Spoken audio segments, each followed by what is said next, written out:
नमस्कार मेरे प्रिय व्यूअर। आज मैं आपको एक मोटिवेशनल स्टोरी सुनाने जा रहा हूं, जो इस कहानी से सुनने के बाद आपके जीवन में एकदम से चेंजिंग हो जाइएगा। जो अगर आपको लगता है कि हम बेकार बैठे हैं, हम कुछ नहीं कर सकते हैं, लेकिन ये स्टोरी सुनने के बाद आपको लगेगा नहीं, हम बहुत कुछ कर सकते हैं। इसी पर एक स्टोरी है, एक मतलब कि एक कहानी है इस तरह का कि कोई बहुत से गरीब घर में कोई बच्चा पैदा लेता है। बच्चा पैदा होने के जिस दिन बच्चा पैदा होता है, उसके पिता गुजर जाते हैं।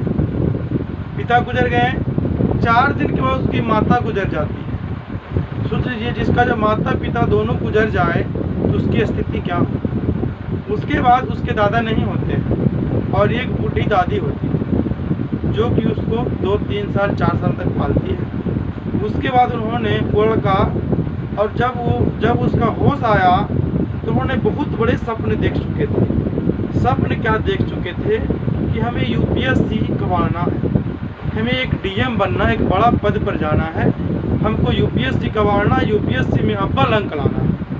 उन्होंने ये ठान लिया। और जबकि उसके अनुसार देखिए तो हम लोग तो घबरा जाते हैं, लेकिन सोच लीजिए उसके पास कोई बैकग्राउंड नहीं है, फिर भी वो इतनी बड़ी सपना सोच लेता है। तो सपना साकार तो होता ही है, समय लगता है। फिर उन्होंने क्या, उसे जब सोचा कि मैं पढ़ने के लिए स्कूल जाऊं, तो उसे, अब जानते हैं गवर्नमेंट स्कूल में भी एडमिशन के लिए 10 रुपया 5 रुपया फीस लिए जाते होंगे उस समय, जो कि उससे वो भी पार नहीं लगते थे। वो भी उनसे एडमिशन नहीं हो चुका 3 साल तक।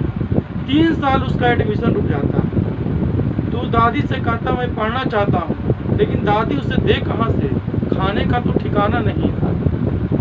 तब उन्होंने क्या किया, जानते होंगे गांव देहात में कि बटैया पर बकरी मिलता है, ठीक है। तो वो जो है एक बकरी लाता है बटैया पर, अठी जिसको बोलते हैं, उसको पालता है साल भर। पालने के बाद मतलब वो लाता है, एक नहीं एक लाया, फिर 1 महीना बाद में 10-15 को बकरी ले लेता है और उसे पालता है। उसे पाल पोस करके बड़ा करता है। जब पाल पोस कर जब बड़ा होगा तो उसके बाद अगले साल क्या होगा, वो बच्चा देगा। तो सोच लीजिए 4 बकरी ही अगर लाया होगा, अगर बच्चा देगा तो कितने हो जाएंगे। 4 बकरी से 4 बकरी 5 बकरी 6 बकरी 2 बच्चा ही देगा तो 8 बच्चा। अगर 1000 में भी अगर एक बिकता है तो सोच लीजिए कितने पैसे होंगे। तो उन्होंने इस ढंग से वो इस तरह का काम किया। और उसके बाद 2-3 साल के बाद जब उससे इनकम होने लगे तो उन्होंने एडमिशन ले लिया गवर्नमेंट स्कूल में 1 क्लास में, जिसमें कि उसको बुक वगैरह मिल जाते थे। उन्होंने वो सपना देखा था, ना किसी से बोला ना किसी से सोचा। वो सपने इसलिए देखा था कि उसके गांव में एक आईएएस अधिकारी आए थे किसी मुद्दे को सुलझाने के लिए। तो उनकी ये जो एटीट्यूड को देखकर उन्होंने ठाना था, तो वो सोचा तैयारी हम कर लेते हैं। तैयारी करने का जरिया ने पहले तो उन्होंने सोचा कि पहले मैट्रिक करूं, इंटर करूं, ग्रेजुएशन करूं। बिना ग्रेजुएट किए तो वो फॉर्म भर नहीं सकते हैं। भर सकते हैं फॉर्म, नहीं ना भर सकते हैं, तो नहीं फॉर्म भर सकते थे। तो उन्होंने ग्रेजुएट किया तो ग्रेजुएट करने की कहानी भी सुनिए। ग्रेजुएट कैसे किया, 1 में एडमिशन लिया। अब सोच लिए 3 बार बकरी चराता था, आता था स्कूल से बकरी चराना, बकरी चरा के स्कूल जाना, इस तरह का उसका काम था। तो उन्होंने प्रत्येक क्लास में 1-1 बार फेल कर दिया। तो 10 तक पास होने में 10 साल लगते हैं, लेकिन बेचारे से कितने लग गए, 20 साल। लेकिन उस जो फेल 1-1 साल के हुआ, उस निगेटिव में इतना पॉजिटिव हो जाता है कि आप सोच नहीं सकते। क्या पॉजिटिव हो जाता है कि जब एक ही कोर्स को 2 साल पढ़ने के बाद आपका 60, 70, 80% तक आपको जो है भेजा में हट जाता है। उसका माइंड में 80% तक हट जाता है, मतलब पूरा सेट हो जाता है। और सोच लीजिए 1 से लेके 10 तक, यानी उसकी आयु जब 25 वर्ष हुई तो मैट्रिक पास किया, वास्तविक है। एडमिशन लिया होगा 5 साल में, तो इस ढंग से ऐसा हुआ। और 10 बार फेल भी तो हुआ है 10वां तक पढ़ने में, तो 10 बार तो फेल करता है। तो फिर 11-12 करता है, यानी कि 15 साल की पढ़ाई को 30 साल, उसकी आयु 30 साल होती तब वो ग्रेजुएट होता। लेकिन ये बात है कि उतना में उसका सारा जितना भी पड़ता है पेपर, टोटल उसको करीब करीब 80% आध होते हैं। फिर उन्होंने क्या किया, सोच लीजिए इतना त्रुटि इतना थी होने के बाद भी उन्होंने जब इस ढंग से काम कर रहा था तो वो तैयारी में जुट गए। यूपीएससी का फॉर्म आया, उन्होंने फॉर्म भरा। तो जब पहली अटेम्प्ट में बैठा, पहले पीटी का एग्ज़ाम में बैठा तो उन्होंने मात्र 3 अंक से चुके। अब सोच सकते हैं, लोग सोच लेते हैं कि मैट्रिक में मेरा 3rd डिवीज़न है, मैं कहाँ से यूपीएससी कर सकता हूँ, कहाँ से बीपीएससी कर, लेकिन नहीं, वो फेल कैंडिडेट था।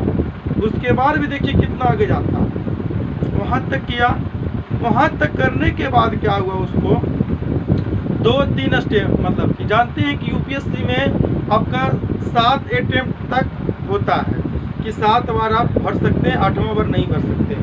तो उन्होंने 6ठा अटेम्प्ट तक पास नहीं किया, 6ठा अटेम्प्ट तक वो पीटी पास नहीं किया, सोच सकते हैं। अब जब 7वीं बार अंतिम बार थी, लास्ट में अंतिम बार, तो उन्होंने अंतिम बार में पीटी भी पास किया, मेंस एकदम कम से कम नंबर, क्वालिफाइड नंबर से पास किया और इंटरव्यू भी पास किया। तो पास करने के बाद उन्होंने एक अच्छे रैंक पर बहाल हुए। तो इससे आपको क्या सीख मिला?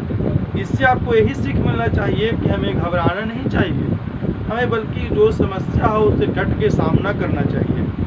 तो ठीक है, इसी तरह आप लोग कभी घबराए नहीं कि मेरा नंबर बढ़िया नहीं है, मैट्रिक में नहीं है, इंटर में नहीं है, ग्रेजुएशन में नहीं है, ये नहीं है, वो नहीं है। नहीं, हमारे पास यूपीएससी तैयारी करने के लिए बुक नहीं है, हम किसी टीचर के यहाँ नहीं पढ़ रहे हैं, आपको वहीं पढ़ने की ज़रूरत नहीं है। सिर्फ घर में भी अगर आप मेहनत करते हैं तो आपको आराम से यूपीएससी होगा। ठीक है, तो निश्चित रहें, ध्यान से पढ़ें, लगनशील रहें। आप ये नहीं देखें कि हमें सेलेक्ट नौकरी होगा कि नहीं होगा, आप ये देखें कि मैंने जो पढ़ रहा है वो मुझे याद हुआ या नहीं हुआ, जो हम पढ़ें हमारे माइंड में सेटअप हुआ कि नहीं हुआ।